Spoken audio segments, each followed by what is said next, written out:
என் மலர்பாதங்கள், மெய்மை குன்றா மொழிக்கு துணை முருகா என்னும் நாமங்கள்.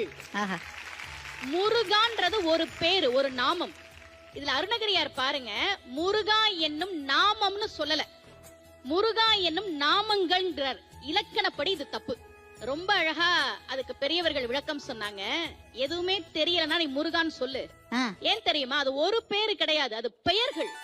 மூ என்பது முகுந்தனாகிய பெருமாளை குறிக்கும். ரூ என்பது ருத்ரனாகிய சிவபெருமானை குறிக்கும்.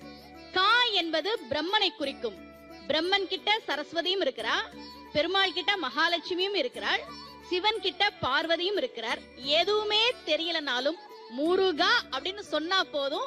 முருகனுடைய அருள் மட்டுமல்ல, மும்மூர்த்திகள் அவர்களின் தேவியர்களின் அருளும் சேர்த்து நிச்சயமாக கிடைக்கும். இத சொல்றது அருணகிரியார் சொல்ற.